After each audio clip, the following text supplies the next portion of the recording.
ama rast edeceğim.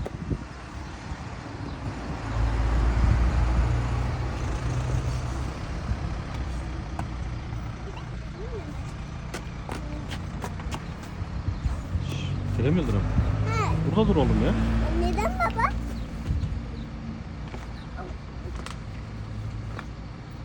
Baba ben rasta benim şişemden içeceğim. Çok suladı. Baras çok suladı baba. Ona su içeceğim. Ona su içeceğim. Su var mı yanında? Var. Hani bakayım. Bak bak.